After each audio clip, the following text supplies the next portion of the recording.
Good evening, everybody. It's about that time to go ahead and get started. As you can tell behind me, we're going to be in 1 Chronicles 17. Going to go all the way through chapter 21. This will probably be the shortest section that we take, at least out of 1 Chronicles. 2 Chronicles, chop it up a little bit more, but this is a good 4 or 5 chapter chunk that deals with basically David's highlights, and as we will see tonight, his lowlights. All of it is kind of involved in this same exact story. One of the things that we'll notice in this section we haven't really talked about too much is the overlap with Chronicles and Samuel. We'll see that a little bit. But suffice it to say that everything happens in these 4 chapters, kind of happens in 2 Samuel, I think chapters 8 through the end of the chapter, or the end of the book, and so it's quite a bit of overlap. We'll talk about that a little bit tonight as we go through it. Before we get started, though, I'll ask Mr. James to lead us in a word of prayer.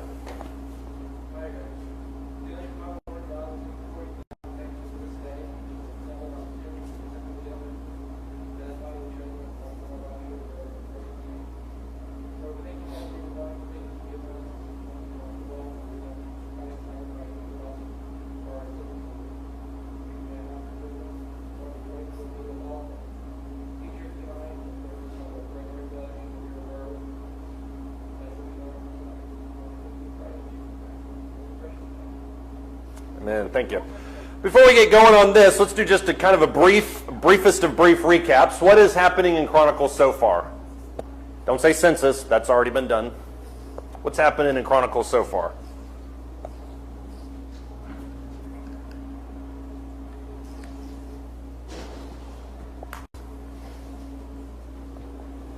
Okay, maybe you can't say census, I guess. That's fine. Just to get the conversation going.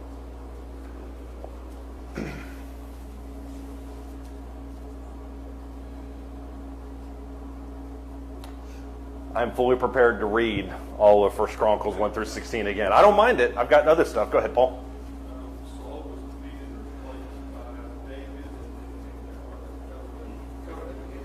Mm-hmm.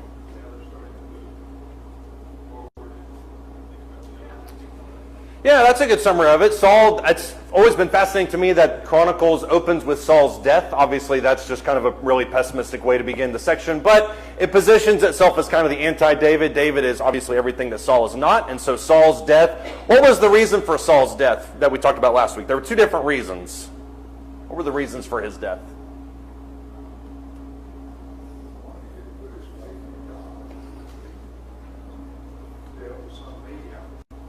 Yeah, and you could say that's probably both answers in one. Just say that he didn't put his faith in God. I think that's probably the answer for both. Number 1 is very specific, as you mentioned. He went to a medium. That's the witch at Endor that's talked about there at the end of 1 Samuel. But then, as you mentioned, the other half was he was just completely disobedient. You can lump anything you want in with that. You can talk about the Amalekites. You can talk about his pursuit of David. Whatever you want to do, it all kind of boils back to the fact that he was disobedient. David, on the other hand, inquired of God. That's one of the themes that we talked about in Chronicles last week, is that David continually inquired about God, constantly going after him. You see that a little bit this time, but I would argue that 17 through 21 of 1 Chronicles kind of paints David in a very emotional section, but obviously deals with some stories that I think typify why he probably wasn't chosen to build the temple. So all of that we're going to talk about tonight. As I just mentioned, though, 1 Chronicles chapter 17 begins with this scene where he's praying towards God. Kind of comes off of this, as Paul mentioned, comes off of the census, but the ark issue. 1 Chronicles chapter 17, verse 1, it says, "It came about when David dwelt in his house that David said to Nathan the prophet, 'Behold, I'm dwelling in a house of cedar, but the ark of the covenant of the Lord is under curtains.' And then Nathan said to David, David's not referring to himself in third person, 'Do all that is in your heart, for God is with you.'" Why does David want to build a temple for God?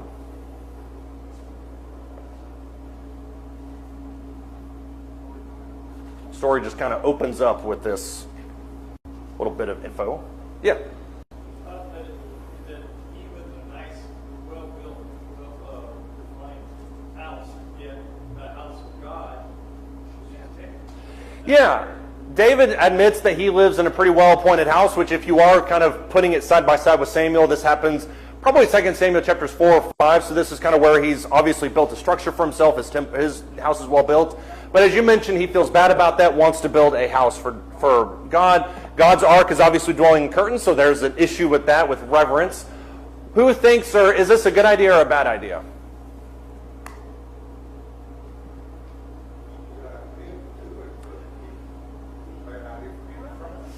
Well, it's interesting that you say that because it is a good idea. Everybody agrees with it. Nathan obviously gives his personal opinion. Go ahead and build it. Everybody loves the idea. But it ends up being a bad idea. And part of the issue with that too, I think, is that when God hears about it, when obviously he knows that that's in David's heart to do, he doesn't really come down on David. He just says that's not the way that this is going to go. He's going to let Solomon do that. So I think there's a little bit of an issue there. Why doesn't God let David build the temple? I knew you were waiting for this question. Go ahead. Okay, he's got blood on his hands. What do you mean by that? Yeah, he literally... Go ahead. Yeah, he literally has blood on his hands because he's killed so many people. Why is that a problem for the temple?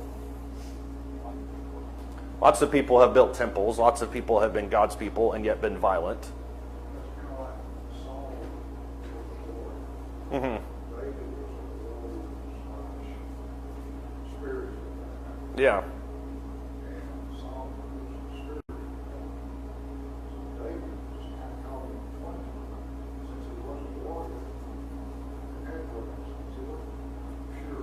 Mm-hmm. That's true, although I think you can make a good argument, and I actually hadn't thought about this before, but I think you bring up an interesting point, how Saul never even considered to build God a temple. That was never even on his radar. So the fact that David at least wants to do it, I think shows a lot about him. To your point, though, Solomon obviously is the one that's going to build it. David is a warrior, Solomon is not. I would think you can make a strong case that Solomon's probably a worse choice than David to build the temple. If you just look at both of the men individually, obviously the choice is that Solomon builds it, David does not. So there has to be something a little bit more to it than just that. James?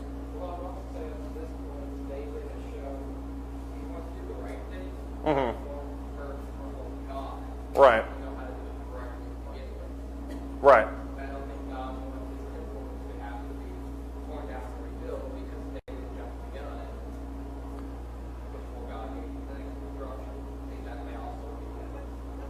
Yeah, that's possibly true too. I mean, David seems like he inquires about God. I mean, that's coming to the theme like we talked about last week. He's obviously inquiring about it. When we get to next week and see his preparations for the temple, he spares no expense in regards to what he does.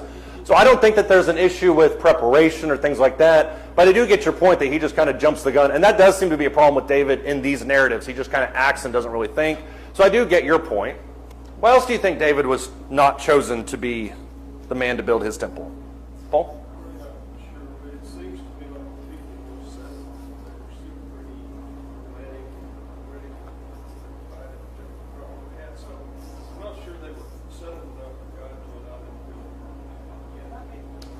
That may be true, depending on where you look at when David finally conquers Jerusalem. That happens in 2 Samuel 3, I think it is. And so Jerusalem is still a relatively newly conquered city.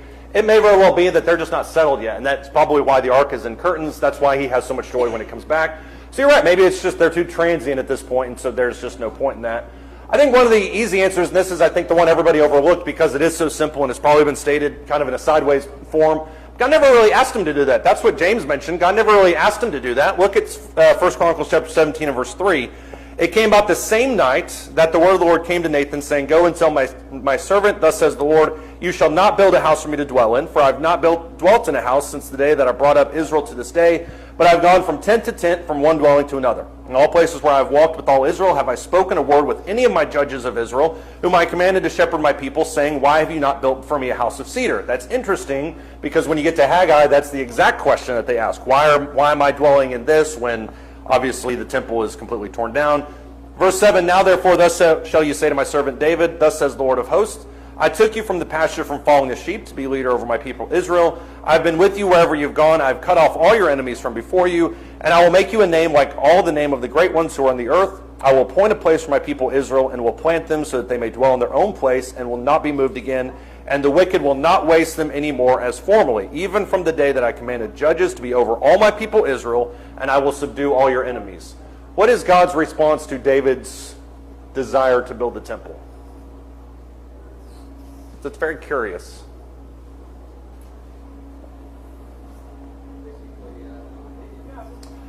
Yeah, I don't need it. And I mean, it's true. I mean, and that's why I had to put this as its own separate statement, is because God never once asked for him to do it. Now, as I mentioned, Haggai, he did. That's a question.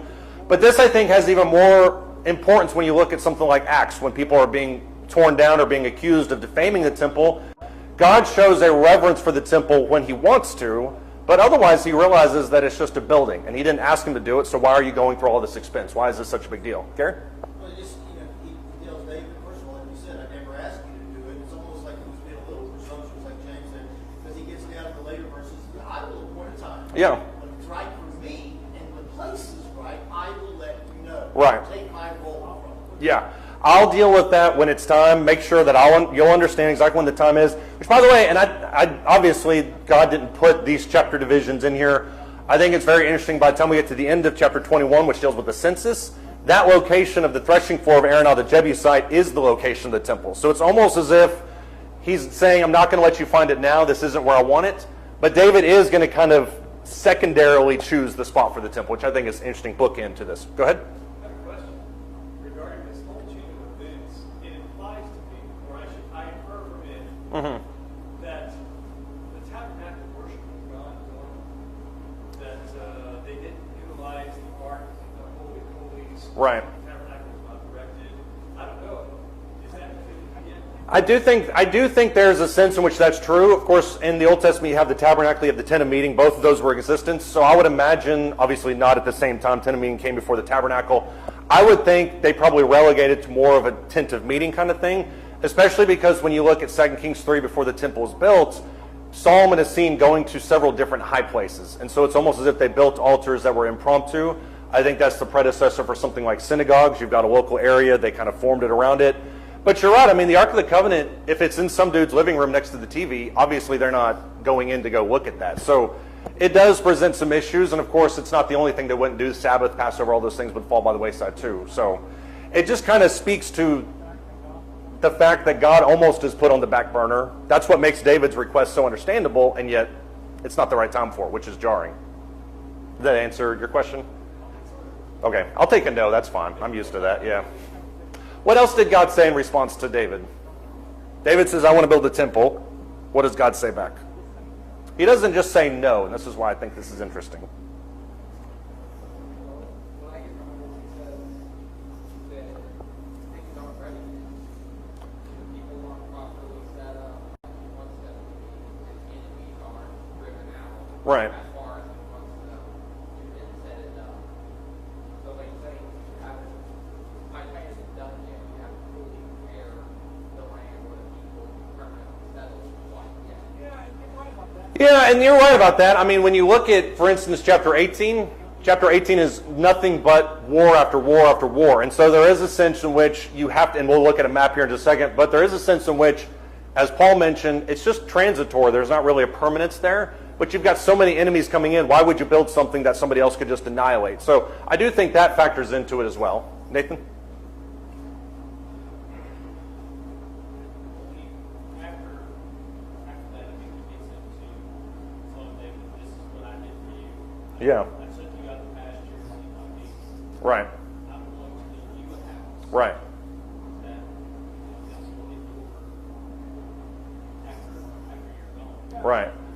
Yeah, that's the shocking part of it, is he doesn't just say no and don't ask again. I mean, God could have very easily said that. He says, no, I'm going to do the same for you, except it's going to be bigger. And this is also where, if you look at 1 Chronicles 22 or 17, as you go down in this chapter, this is where Solomon is talked about as being a son to God, God is a father to him. That whole exchange, that comes into play.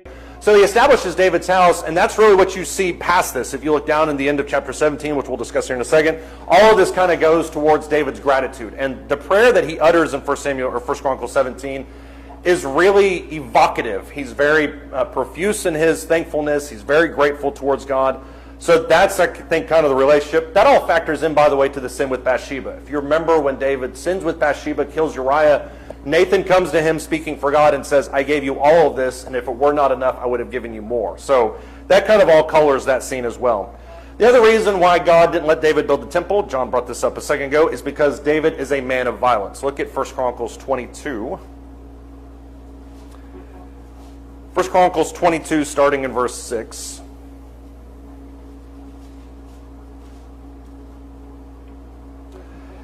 It says, he called for his son Solomon, charged him to build a house for the Lord God of Israel. And David said to Solomon, my son, I had intended to build a house to the name of the Lord my God. But the word of the Lord came to me, saying, you have shed much blood, you have waged great wars. You shall not build a house to my name, because you have shed so much blood on the earth before me. Behold, a son will be born to you, who shall be a man of rest, and I will give him rest from all his enemies on every side, for his name shall be Solomon, and I will give him peace and quiet to Israel in his days. He shall build a house for my name, and he shall be my son. I will be his father. There's the quote that I mentioned earlier. And I will establish the throne of his kingdom over Israel forever. I'll ask the same question again because I think there's more parts to it. Why is it that God is not letting David... Let me rephrase that. Why is that David is a man of violence? What does that have to do with his incapability of building the temple? Why does violence come into play and disqualify him? This has always bothered me, so I'm looking for the answer to all my woes.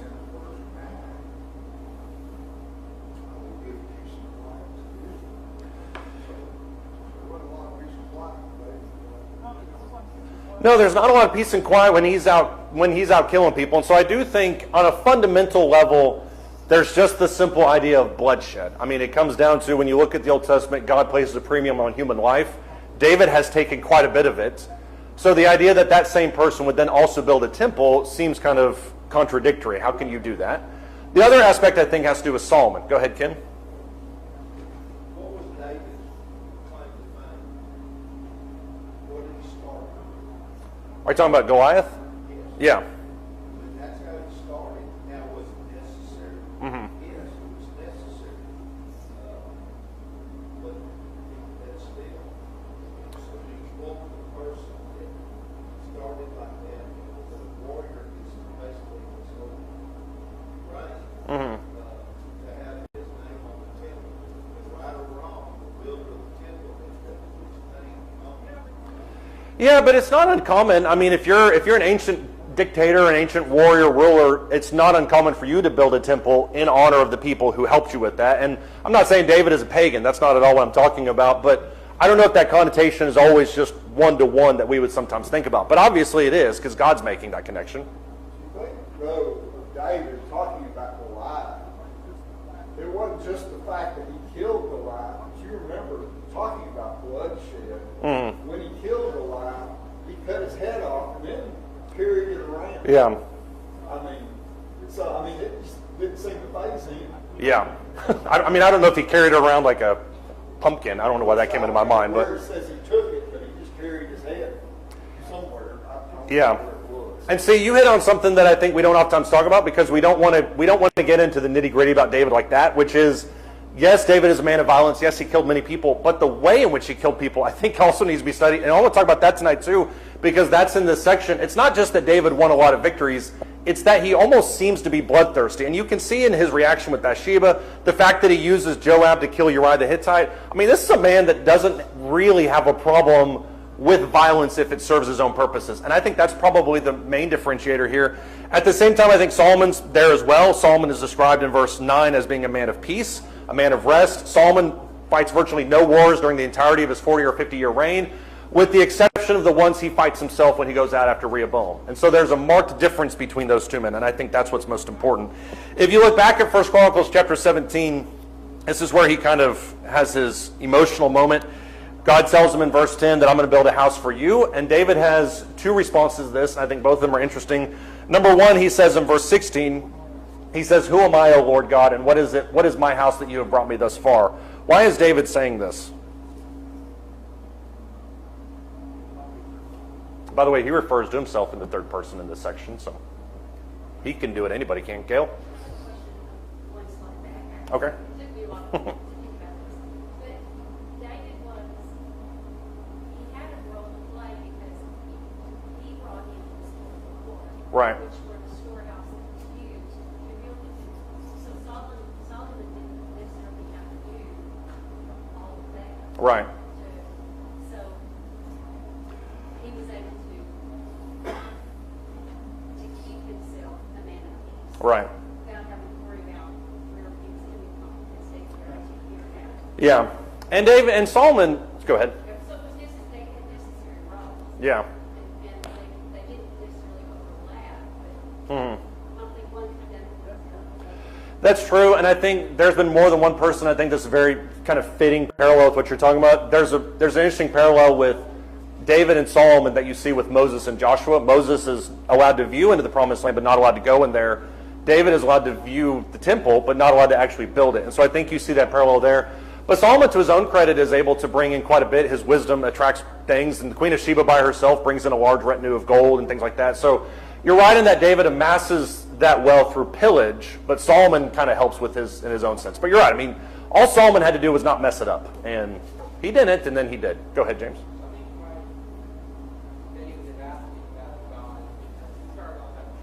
Right. By all rights, that crime should have been the highest that he got. Yeah. Maybe have all very much law. Right. He shouldn't have been this favorite of Israel. Right. It's the thing which their enemy constantly prepare to build a temple. Right. He shouldn't his role, like I think it is in knowledge, his role in society should be much, much lower. Yeah. I mean, he's so insignificant in his own family that his dad didn't think that he was even a candidate for the kingship, because when Samuel rolls up, I mean, Jesse calls all the other 6 sons but doesn't call David. So I think you're exactly right. And the reason I think this is interesting, which we don't have the time to analyze this prayer, and this psalm is actually found in one of the psalms, but this is the thing that he says in this verse specifically is very similar to what he says in a lot of the psalms. What is man that you are mindful of him? David has a very real understanding of his own insignificance. And I say that with all the respect that's due him, but he understands that he's not anything, and the only reason he is something is because of what God made for him. And that's why this prayer I think is so fascinating, is because he says virtually the exact same thing 4 verses later, when he says, what one nation on the earth is like your people Israel, whom God went to redeem for himself. He understands that about Israel, and I think that's the fascinating thing, is that he's applying it to everybody. What would Israel be without God? And I think this is why 2 Chronicles is noteworthy, is because everybody got a little bit too big for their britches. But what would Israel be without God?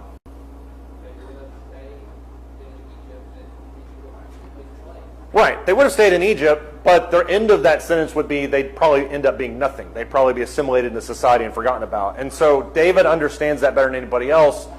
And that's why I think this prayer is so powerful. I would encourage you to read it on your own time, because we just don't have time for it tonight. But he's very much, I understand my role, I understand who God is. And in a sense, that's what the temple is meant to be, is we understand who we are, we understand who you are. Anybody have any thoughts or comments? Yeah.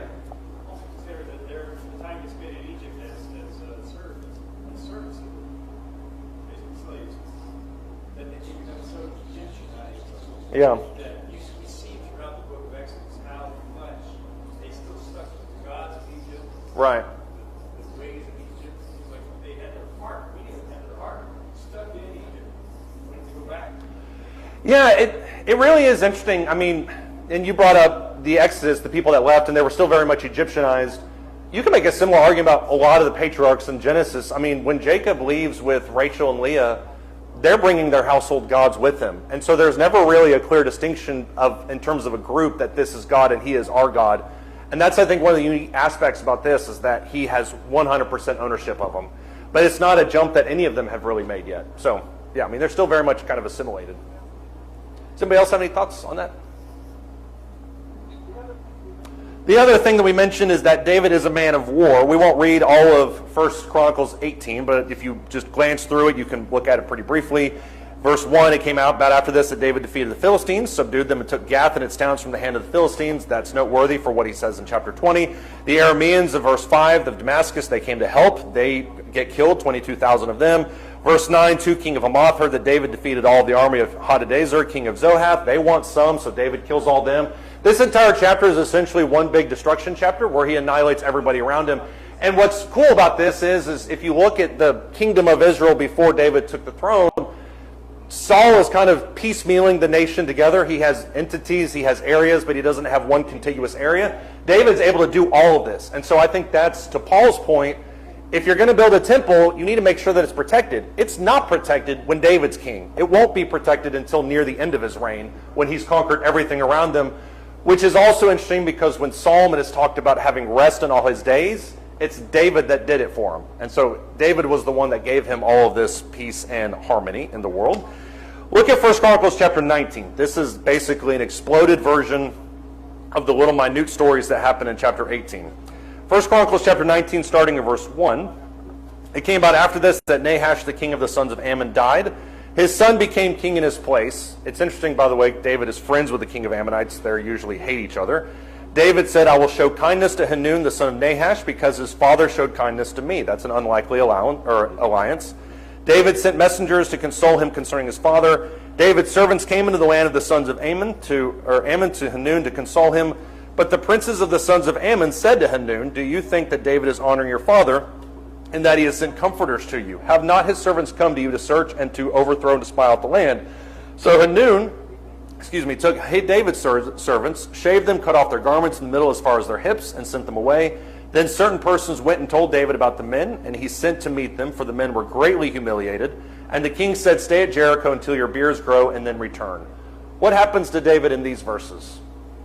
This is just a snapshot of all of his battles. Chronicles blows it up for illustrative purposes.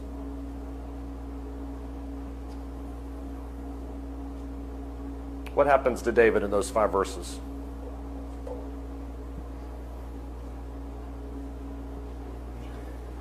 He's rejected, and that's true. I mean, you have an alliance, the king dies. Those two nations historically hate each other. Now they're not at odds, and so the king dies. You go send comforters. James?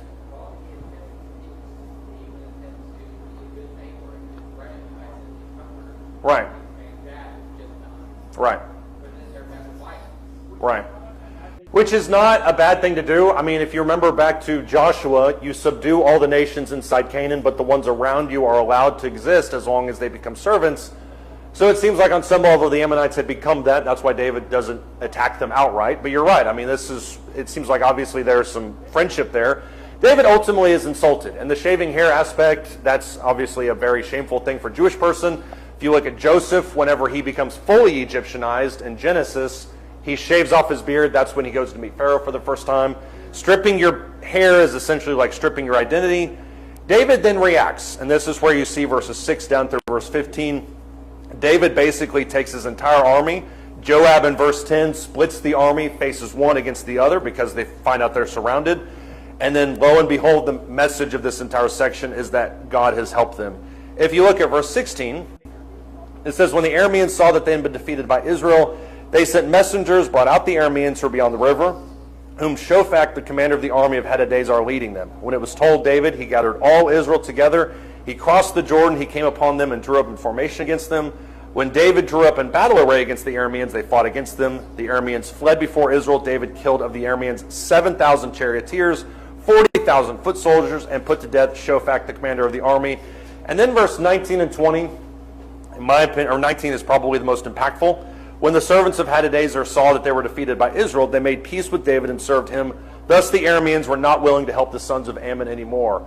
This little note here at the end of 19 is fascinating. Why is it significant that the Arameans aren't helping the Ammonites anymore?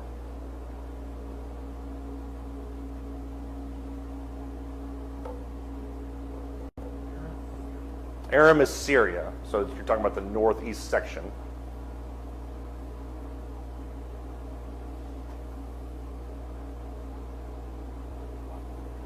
Why would Aram help the Ammonites in the first place?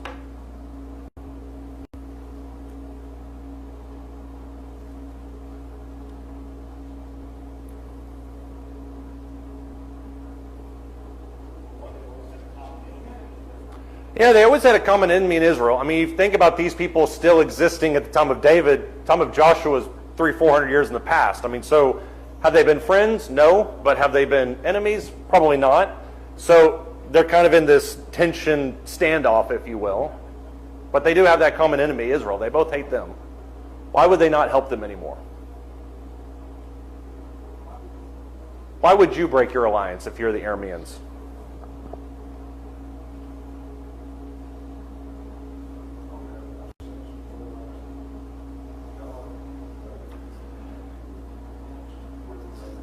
Right. I think there's a couple of different things. One of them, which is what you said, which is they recognize that God's with David. And if David's in the battle, you're not going to win. I mean, everybody kind of understands that for sure. What else did they realize?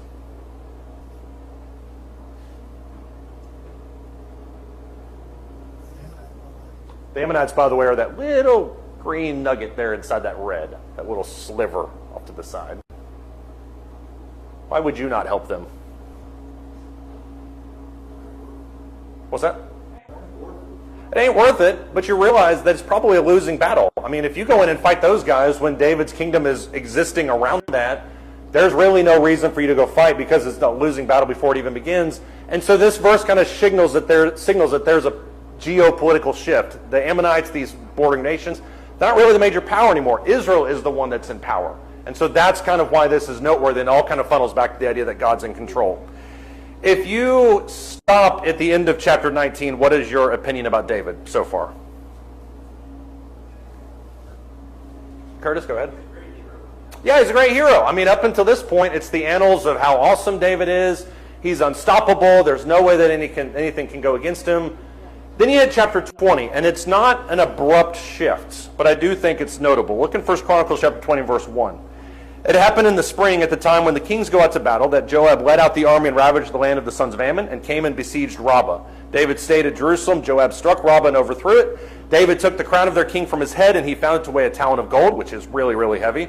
And there was a precious stone in it and was placed on David's head. He brought about the spoil of the city, a great amount. And he brought out the people in it and cut them with saws and with sharp instruments and with axes. And thus David did to all the cities of the sons of Ammon. Then David and all the people returned to Jerusalem. What do you find out about David in these verses? Curtis had a snarl when he said that. I don't know if anybody could see that, but he had a snarl when he said it was bloodthirsty. Go ahead. Also pretty arrogant in that he does getting animosity towards the people. I mean, he's going to kill the enemy, but at the same time, Well, I'll save my own personal comments. I do agree with you. Why are you gloating about this issue, Nathan? I take it a slightly different way in that he is doing exactly what his forefathers were supposed to have done and didn't. And now he's having to clean up the mess. Man, I want to agree with you so bad, but I find it difficult. That putting people underneath saws and hacking them to death with axes is a part of that. Right. Yeah, I think this is interesting. James, go ahead. Brings up from David. It's not what he does, it's how he does it. Right. Does he destroy his nation like his forefathers should have? Mm-hmm. Does he do it in a cruel and rather vicious way? Someone say this did. Yes. So it's not just that he destroys them, it's how he destroys them and the exact way that he's not doing it like the Ark of the Covenant. Mm-hmm. The guy that should have got Luke, yes. Right. Did David do it the way that he should have? No. Yeah, and I think you probably nailed it right there. I mean, should he have killed all the Ammonites? Yes, they should have done it 400 years ago. But should he have done it like that? Probably not. Now, to his credit, and these are two things that, from a physical perspective, I think you can argue in his favor. Number one, the Ammonites would have absolutely done this to him. I don't think there's any question the Ammonites would have treated David in the same manner. But the second aspect of it that I think is fascinating is that David is personally affronted by this. If you jump back to chapter 19, you're dealing with the same group of people. These are the people that cut off his messengers' clothes, that shave their hair. I mean, he's personally affronted by their actions, and so he does have a vendetta against them. I'm not saying either of this justifies his actions, but I do think it's noteworthy. Does anybody else have a different translation of that verse, by the way? Anybody? I know we're all supposed to use the New American Standard. That was on your new member handbook, but does anybody have something besides the New American Standard? John got that.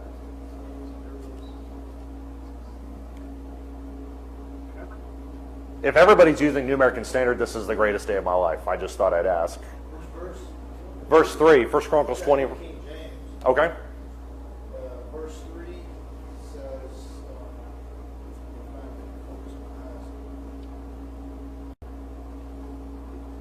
start with 2. So then David took the king's crown from his head and found it to weigh a talent of gold, and there were precious stones in it, and it was set on David's head. And he also brought out the spoil of the city in great abundance, and he brought out the people who were in it, and put them to work with saws, with iron picks, with axes. Yeah, and that's the issue. And there is some argument about this, because I read New American Standard and I was aghast, as everybody else was. But New King James renders this a different way, that he brought people who were in it, put them to work with saws, with iron picks and axes.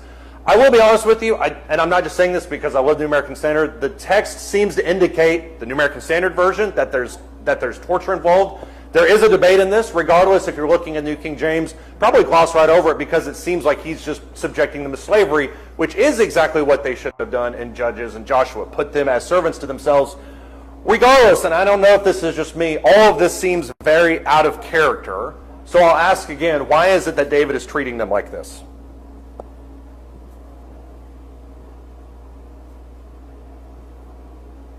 One thing he could be trying to set the example, as I said earlier, it's almost like he's promoting. That's his nature anyway, and that's just wrong. So, if that's wrong, then maybe he's doing it to make an example of what he could do with other nations, other people. It's possible, and maybe it's possible that he's just kind of rubbing it in, but at the end of the day, this is near the end of his Levant campaign, and so what statement is he trying to make, and to who is he trying to make that statement to? So that'd be the counter argument, because he's conquered everybody else. So who is he trying to make the statement with? And that's where I come back to it being personal. Nathan? Yeah, being personal, I mean, given what we know, given what was written, and then given those details previously, I think that's exactly what it is. It seems torture. I looked at this far longer than I should have, and that's the conclusion I drew too. It just seems very out of character for David, and I think that's kind of the point. Let me look at this. Let me show you this. 1 Chronicles 20 and verse 1. This is a little bit of a wrench in the whole argument. 1 Chronicles chapter 20 and verse 1. We'll read this over again. It happened in the spring that when kings go out to battle, that Joab led the army out and ravaged the land of the sons of Ammon, and came and besieged Rabbah, but David stayed behind at Jerusalem, and Joab struck Rabbah and overthrew it. Does any of this sound familiar? I heard 2 yeses from this side. What does this sound a lot like? It's the exact same opening of 2 Samuel chapter 11, where Joab goes out to battle, David stays behind, and then you have the story in 2 Samuel chapter 11 where David stays behind and sees Bathsheba. That whole story. There is some issues in terms of timing. If you look at 2 Samuel chapter 12, the end of that, it seems like these verses kind of have it backwards from that. But regardless, if you look at this entire scene, in 1 Chronicles 20 and verse 1, you have this blatant torture scene that's embedded inside this narrative. You look at 2 Samuel chapters 11 to 12, you have David's adultery that's embedded in that narrative. So when you put the pieces together, what do you find out about David? What is your opinion of David at this point in his life?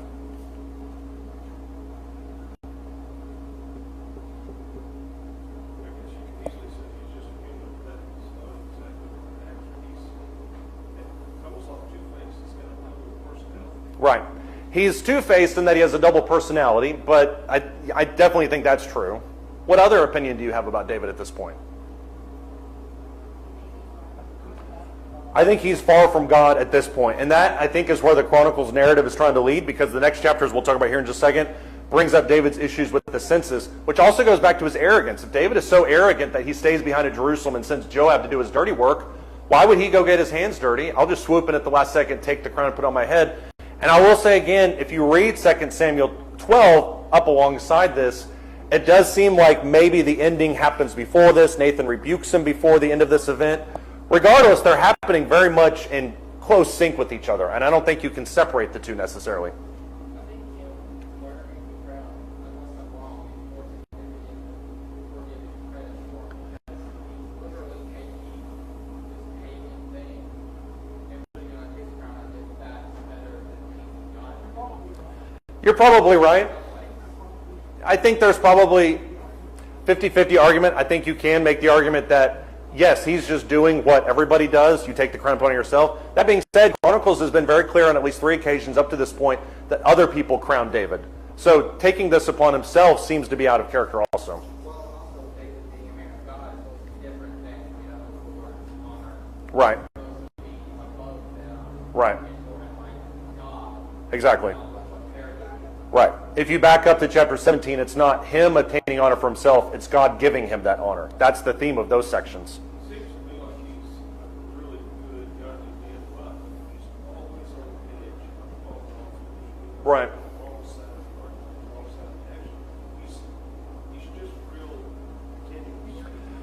He does. I mean, it seems to me like the reason that these stories are put where they are is because it's leading up to what is seen in a much smaller staccato versions in 2 Chronicles, which is all these kings get too big for themselves, they realize who God is, and they fall, and then they come back to him. That's at least the way it's supposed to go. And David isn't immune to this. Even David fell victim to this. So I don't think it's out of character for what the Chronicle writer is trying to display. It's that everybody can fall, and then everybody can come back to him. And I think this section here in Chronicles 20 does give more credit to why David is called a man of violence. I mean, this is not something that somebody who's a man of peace does. This is something somebody does when they're looking for a vendetta or trying to solve revenge issues. 1 Chronicles 21 is the story of the census. Somebody sum up that story for us. The story of his census.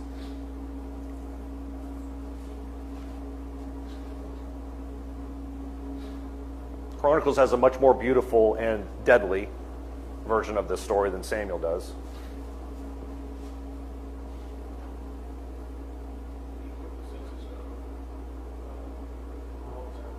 Right. I never really understood how the book came, why the census was so much to a specific point in time, but for whatever reason, he took it at different time than that was. It wasn't the right. Yeah, I actually don't know anything about the timing. You caught me on that one. That may very well be true. I think the other marker there in 1 Chronicles 21, we mentioned this first week, is that Satan is the one that kind of stirs him up to do that. So that's the other factor that's at play. But the census is essentially, he wants to take the census. It's unauthorized for him to take it, which once again is something he is rebuked for, as opposed to wanting to build the temple. And God gives him, in essence, 3 different punishments. You can have something terrible for 3 years, something even worse for 3 months, or you can have something really, really bad for 3 days. David chooses the really bad thing for 3 days. Why?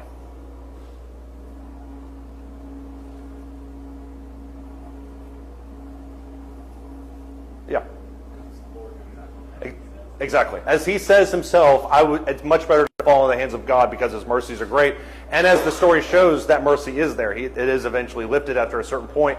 But this image also in Chronicles differs from Samuel in the fact that Chronicles mentions that David sees an enormous angel over the entire city of Jerusalem, which is also pertinent for a nation that's coming out of exile. These are people who have had their entire nation destroyed because of judgment. So I think if you're looking at this from a post-exilic standpoint, you're thinking, well, we saw that. I mean, that's exactly what happened to us. David saved us then, but it happened to us in real time in this regard. Here's my question for all of us. Why are we mentioning in Chronicles the census and Bathsheba is completely ignored?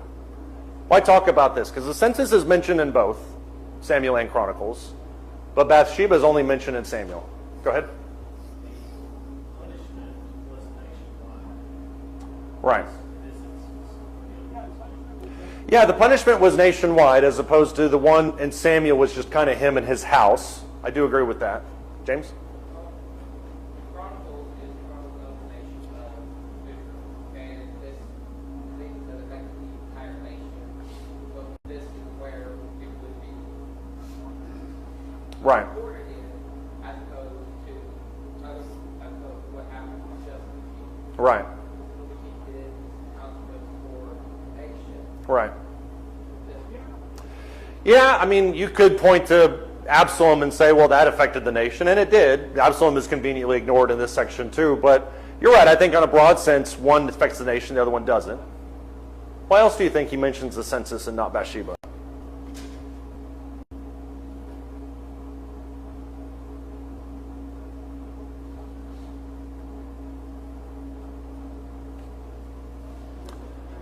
This is a very real picture of divine judgment. And if you're, once again, that post-exilic people coming out of exile, this is something you have really an understanding and appreciation for. And so I think what you're seeing here is we came really close to annihilation, and we weren't because of the intervention and the repentance of this person. The repentance to me is what's really highlighted in Chronicles. And it's not so much, I mean, it is in Samuel, but that's really what they're trying to get across, as opposed to Bathsheba's story. Somebody have any thoughts or cons before we end? Okay, if not, we'll pick up chapter 22 next week. Thank you, guys.